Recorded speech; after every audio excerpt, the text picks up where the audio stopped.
r/pettyrevenge. Story 1. X has a screw loose. Not me, but my son.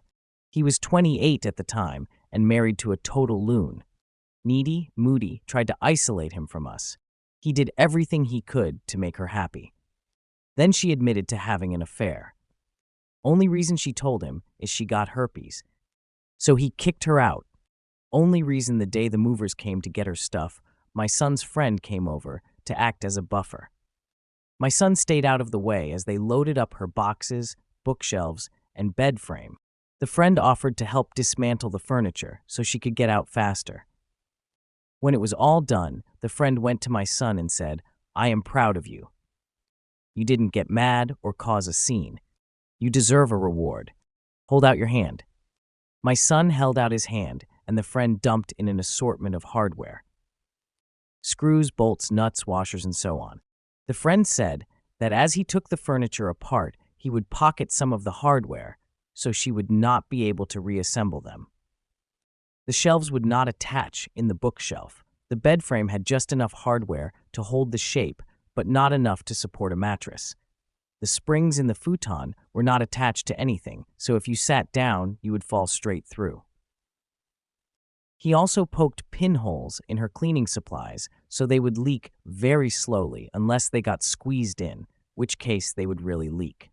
Did that with her bottles of syrup, vinegar, cooking oil, and so on. Guaranteed mess. Finally, the piece de resistance, he poked a hole in her diaphragm that he found in a box of her clothes. Edit. Lots of people commented about the diaphragm. The friend was very angry about how my son had been hurt and just acted. Not excusing him, but he was pissed. When he confessed to my son all he did, my son laughed because she had stopped using the diaphragm months before and had gotten an intrauterine device, so it was pointless. Story 2. The one he told me not to worry about. I was in a very long relationship that ended quite suddenly.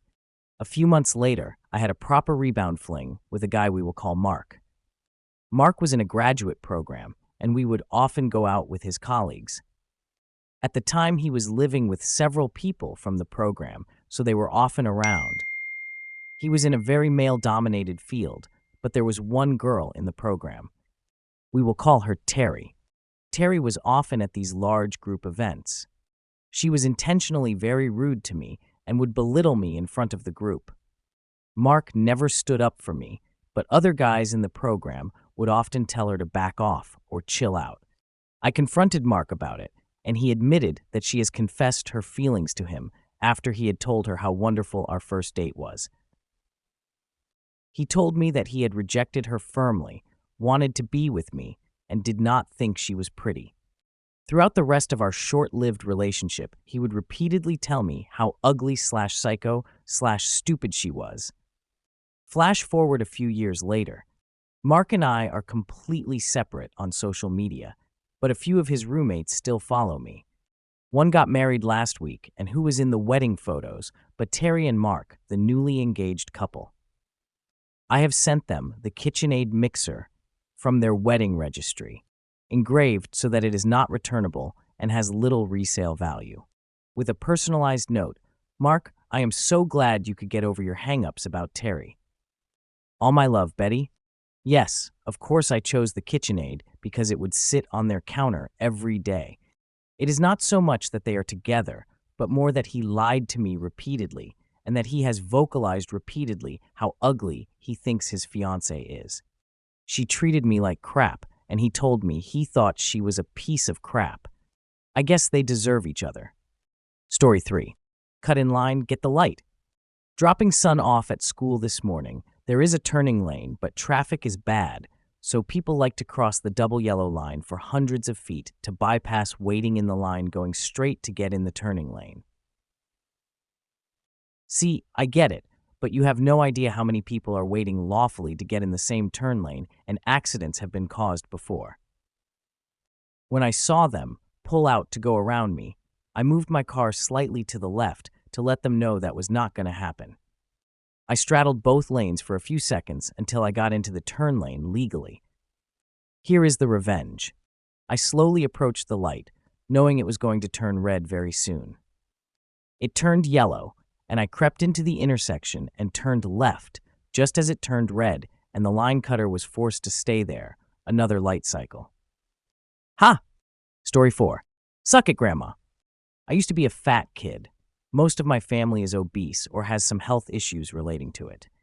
Every time I tried saying I wanted to lose weight as a kid, my grandmother would not leave the drive-thru until I got something. Hell, I could not save food for later because she made me eat it even if I was full or did not want it. To be fair, I was a picky eater. So then, I had a whole lot of issues and got burns under my elephant titties and needed powder. When I finally got away from her, I had a diabetic scare. I worked out, and when she found out I was losing weight by accident, my mom let it slip. She said, "Heh." I give him a week. My mom then grilled her and told her I have been going for a month. Those words are at me, and I eventually gave up. This year I got ejected and another diabetic scare, so I took it seriously. Used to be 6 feet 2 inches, 300 pounds, and now 256 pounds. My back issues are gone. Girls are talking to me more since I do not smell, and my personality got better. My mom lost weight too, and family members started noticing. My sister is currently going for it since she got the freshman 15 at her college. My aunt recently asked me what I did, and I am overall in a great mood mentally. Guess who has diabetes and who probably does not? This guy. I am going to get tested again. She is now staying over for God knows how long. Seeing her glare at me during her stay here brings me nothing but joy.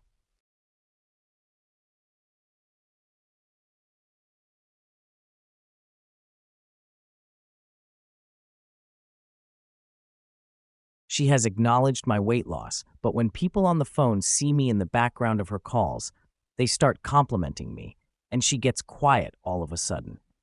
Those words she used to ruin my motivation are now lifting me to new highs. Hatred and pettiness are the only things motivating me. Take that, you chicken cutlet, ham-legged, circular sausage-filled meat sweat, full-speed waddling-looking ass. When weight loss is brought up, you try to make yourself invisible, but I see you. I know you're trying to sabotage me every day and glaring when I reject your food or I just fast after. I used to walk around shirtless out of uncomfortability, but now I occasionally do it to spite you, make all the digs you want at me.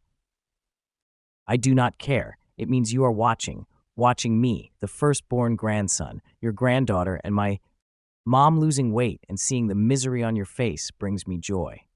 Doing something I know you failed at and mocked me for even considering as a kid is the only reason I am excited for school, so I can go to my weightlifting class. You waddle while I can run. Stare in my smaller man breasts. Look at me walking without breathing heavy. Still no girlfriend, though.